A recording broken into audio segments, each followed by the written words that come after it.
En este módulo vamos a aprender la teoría de la relatividad general de Einstein, que suena muy difícil, pero vamos a aprender nada más que lo básico, lo que hace falta para entender cómo se producen y cómo se predicen las ondas gravitacionales.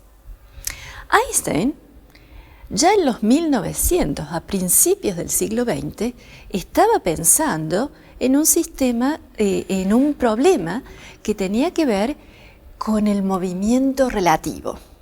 Todos estamos habituados a qué quiere decir el movimiento relativo. Tiene que ver con cómo se mide la velocidad. Yo ahora, por ejemplo, estoy quieta o parezco estar quieta. Pero si estuviéramos grabando esto en un tren, las personas que están en la estación de tren me mirarían a mí y al tren y dirían, no está quieta, está moviéndose a la velocidad del tren. Es decir, que la velocidad es relativa, depende de quién la mide. Cuando uno quiere describir efectos físicos, tiene que decir en qué sistema está midiendo uno las velocidades, por ejemplo. Pero las leyes de la física son las mismas en todos los sistemas de referencia. Eso es algo que creemos que es la base de todas las teorías y que se ha comprobado experimentalmente. Ahora, una de las cosas que se había descubierto a finales del siglo XIX y se comprobó a principios del siglo XX es que la luz parece viajar a la misma velocidad en todos lados. Aún si tenemos un láser en un tren, el láser, la luz del láser saliendo de mi puntero va a viajar a la misma velocidad si la mido yo o si la mide la persona que está en la estación de tren. No cambia porque la luz esté viajando en el tren. Eso tiene efectos bastante raros. Por ejemplo, quiere decir que si la luz está viajando en el tren, la distancia que recorre la luz, según el señor en la estación, es más larga que la distancia que yo veo que está recorriendo la luz. Pero la velocidad es la misma. Eso quiere decir el tiempo es mayor si lo mido en el tren que si lo mido en la estación.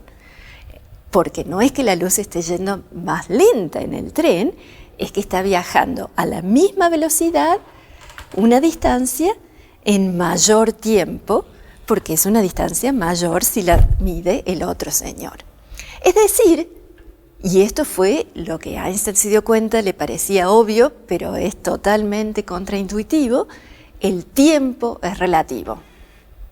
Las velocidades son relativas, eso lo entendemos todo, pero el tiempo es relativo si uno cree que la luz viaja siempre a la misma velocidad. Esto se comprobó experimentalmente. Parece increíble, pero es cierto. Y tenía bastantes implicaciones en la teoría de la electricidad y del magnetismo, porque nosotros sabemos que las cargas eléctricas que se mueven producen efectos magnéticos, pero que se mueven con respecto a qué. Si tengo una carga eléctrica aquí conmigo en el tren, yo pienso que no se mueve, así que yo pienso que no produce un campo magnético, pero sí produce un campo magnético, porque se está moviendo en relación al señor que está en la estación. Esta aparente incompatibilidad del movimiento relativo con las corrientes eléctricas y magnéticas es lo que publicó Einstein en 1905, que llamamos ahora la teoría de la relatividad especial, pero que el artículo que él publicó se llamaba Sobre la electrodinámica de cuerpos en movimiento. Pero aún desde 1905 a Einstein le quedó algo que le molestaba muchísimo. Y a Einstein no le salía, le tomó bastante tiempo entender qué era la teoría que se podía extender a cuerpos acelerados. Y parece que cuenta la historia, así como la manzana que le cayó a Newton en la cabeza, que lo que le pasó a Einstein fue subir y bajar en un ascensor.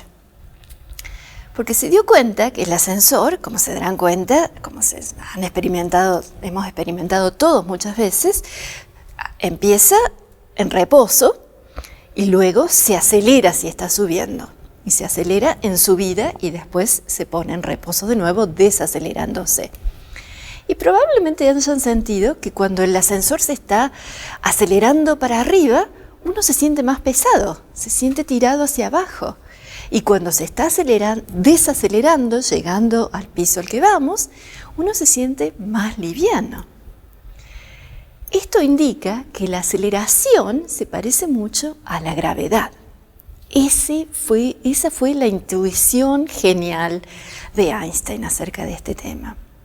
Pensémoslo un poquito más. Aceleración en un ascensor. Pensemos que esta es una idea un poco trágica, pero síganme por unas fracciones de segundo por lo menos. Estamos en un ascensor y se corta el cable del ascensor. Y estamos cayendo, está cayendo el ascensor y estamos cayendo nosotros, estamos cayendo debido a la gravedad de la Tierra.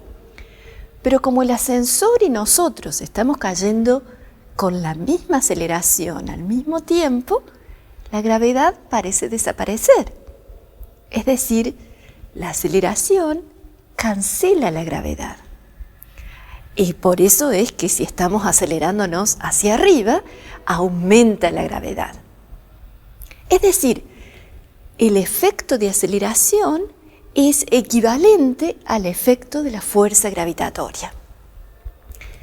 Y el efecto de la fuerza gravitatoria es acelerar los cuerpos en movimiento.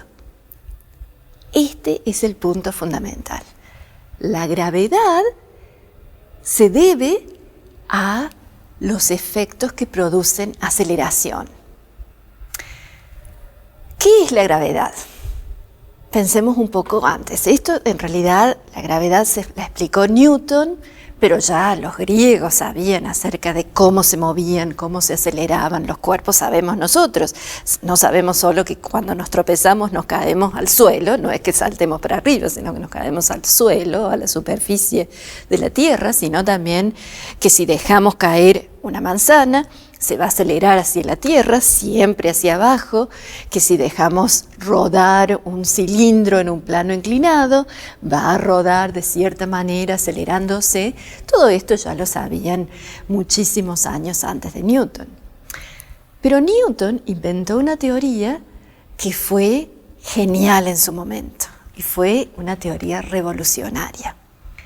Porque él explicó el movimiento de los cuerpos debido a la gravedad con una ley muy, muy simple que ustedes la han aprendido en la escuela. Seguramente te acuerdas de en la escuela haber aprendido esta famosa fórmula: la fuerza de la gravedad es proporcional al producto de las masas, inversamente proporcional al cuadrado de la distancia. Todo lo que estamos diciendo es que si tenemos dos masas, las masas se van a atraer con una fuerza, con la misma fuerza, aun si las masas tienen distintas masas, si tenemos una chiquita y una grande, se van a atraer con la misma fuerza debido a esta ley gravitatoria. Lo revolucionario de esto es que esto nos permite deducir cuán rápido va a caer la manzana al suelo, cuán rápido va a rodar el cilindro sobre el plano inclinado, pero también cómo van a rotar los planetas alrededor del Sol. Explica el movimiento de la Luna, explica el movimiento de la Tierra alrededor del Sol, de todos los planetas alrededor del Sol, que era algo que también se había medido, pero no se había explicado. Esta ley se aplica tanto a los efectos mundanos alrededor nuestro como estos efectos universales, planetarios. Estamos hablando de planetas, de estrellas, y se mueven con las mismas leyes que funcionan aquí en la Tierra. Esa fue la primera ley universal y fue la ley de la gravitación. Ahora, esta forma de explicar la gravedad, sabemos que produce aceleración, así que tiene que ver con este problema que a Einstein le molestaba, pero además tiene otro problema con la relatividad especial de Einstein. Y eso es que esta fuerza, la fuerza entre la Tierra y el Sol, la fuerza con la que nos atrae la Tierra, según Newton, es una fuerza instantánea. Si el Sol desaparece, de acuerdo a Newton, nosotros enseguida empezamos a sentirlo. Eso, de acuerdo a Einstein, no puede ser, porque la velocidad de la luz es la máxima velocidad universal. No hay nada que viaje más rápido que la velocidad de la luz. Pero una fuerza instantánea viaja más rápido que la velocidad de la luz. Así que esas dos teorías son incompatibles. Y la intuición de Einstein es lo que hizo una teoría nueva de la gravedad que implica, que hace estos dos conceptos compatibles. La idea es que la gravedad producida por las masas, por el Sol, por ejemplo, lo que hace no es producir una fuerza en todas las otras masas. Lo que hace es producir una distorsión del espacio-tiempo. ¿Qué es el espacio-tiempo? Es fácil de decir, pero no tan fácil de imaginarse. Tenemos que pensar en una grilla. Pensemos en una grilla bidimensional, con cuadraditos que usamos para medir distancias. Eso es lo que en general nosotros usamos para dibujar triángulos y medir distancias de los distintos lados del triángulo. Pensemos en una grilla tridimensional, porque el espacio tiene 3 dimensiones. De nuevo, esa es la grilla que usamos para medir distancias. Pero ahora imaginemos, porque el tiempo es relativo, acuérdense, no solo las distancias, sino el tiempo es relativo, imaginemos que en cada puntito en la grilla hay relojes. Relojes sincronizados o que empiezan sincronizados para medir el tiempo. Eso es el espacio-tiempo, esta grilla de distancias y tiempos que podemos medir. Ahora nosotros cuando nos imaginamos esto, nos imaginamos una grilla toda cuadriculada con relojes todos sincronizados.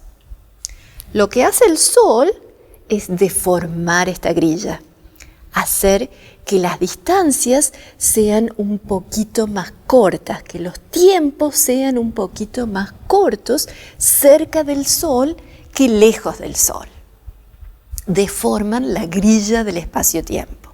Entonces la Tierra, que está aquí lejos, no siente esta fuerza gravitatoria que imaginaba Newton, sino que lo que ve es esta grilla deformada.